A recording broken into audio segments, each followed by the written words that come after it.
Welcome to another edition of This Week in Don's Athletics. I'm your host, Pat Olson. Hey, the 2012 collegiate season is officially underway. In fact, all of the USF student athletes have arrived here on campus. They attended a special orientation this past weekend and learned all about the fine history of USF athletics. You've heard me talk a lot about the 12 national championships we have, the multiple conference championships, the many Dons that have been in the pros, the people that have gone on to be in Hall of Fames, the people that have gone on to do great things in this world. We're going to highlight that because that's something that we're going to talk about as long as we can. Is we are going to always stand on the shoulders of those who came before us. They set the tone for you to have the opportunity to be here today. And they set the tone for me to be here and be proud to be the athletic director at the University of San Francisco. Hey, Friday was a historic day here on the Hilltop as USF women's coach Jim Millender picked up his first ever win for the Green and Gold as their first-year head coach, a 1-0 blanking of UOP at Negewesco Stadium, a thrilling game as USF defender Lauren Abu Ali picked up the only goal for USF. I'm so happy. I haven't been this happy in a while, and I think we worked so hard for it. And so we deserve it, and I hope it'll just be motivation to keep working hard like we have been, and to just do really good this season. Well, the Dons are now 1-1-2. They'll gear up for their next contest this Friday. They'll entertain Sacramento State. That'll be a 7 p.m. kickoff at Negewesco Stadium. And then on Sunday, they travel across the Bay Bridge. They'll head over to Berkeley to play Cal. That will be a noon kickoff, and that game is televised live at noon on the Pac-12 networks. The USF men's team took on Stanford this past Friday, a physical match as the Dons fell 1-0 to the Cardinal. But then on Sunday, on the road at San Jose State, they picked up their first win of the year, victorious 2-0 down at Spartan Stadium as Sixto Porras scored both goals for the Dons. You know, it's always very satisfying to get your first win, especially after a tough loss on Friday night. Our guys and the staff were very pleased the way we played second half against Stanford, and we used that as a building block for Sunday, and we urged the team to really come out of the blocks a little bit faster than we did against Stanford, and they played for 90 minutes, very organized, very disciplined.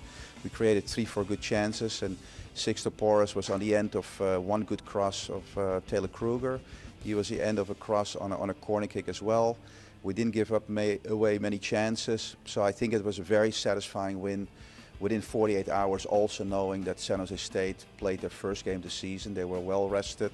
It's a tough place to play at, and I think it's a good building block for the next couple of weeks. The women's volleyball team traveled to Wyoming this past week where they took 3 out of 4 in a tournament up in Big Sky Country. Now they'll get ready to head out to Hawaii as they travel over to the islands. Get out your sunscreen, folks, as they will play in a tournament in Hawaii. We had a chance here at DonsTV to catch up with head coach Gilad Duran, and he previews the tournament on the islands. This weekend, obviously, we're going to a very tough tournament, the Hawaiian Airline up in UH. It's the second year we're there. Will be Hawaii on Friday night, which they just came up with a huge upset beating Stanford this past weekend. We expected probably a sold-out crowd of 9,000–10,000 people. So it'll be a lot of fun, you know, but we will need to play a lot better than we played last weekend. Maybe we even get one of our key players has been injured with an ankle injury this past weekend back, so that will give us a little more depth.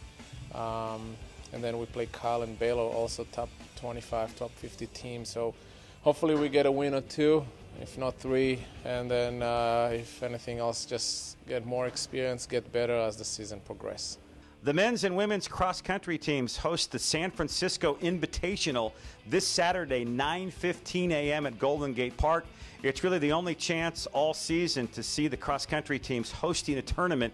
So come on out and root on the Dons. That's 9:15 a.m. this Saturday at Golden Gate Park here in San Francisco. As the Dons get ready for that tournament, cross-country coach Helen Lehman-Winters with these thoughts. Golden Gate Park is a fantastic training environment and obviously racing environment too. It's the largest municipal park in America, and our course is spectator friendly. We've got it starts on Speedway Meadow and goes around the polo fields, and You definitely pass the start-finish line a number of times, so it gives the home crowd an opportunity to check out what's happening in the race. And we expect a large crowd on the weekend, as we always do, and are excited to have an opportunity to showcase our one meet at home during the season. We should note, by the way, that the USF women's cross country team is ranked number 5 in the West region. That's the highest ranking ever in the history of USF cross country here on the Hilltop. So a tremendous start for their season. Hey, that'll wrap it up for our second edition of This Week in Dons Athletics. We hope you'll come back and join us each and every Wednesday here on usfdons.com for all the news and information about Dons teams here on the Hilltop. Thanks for watching. I'm Pat Olson. Go Dons.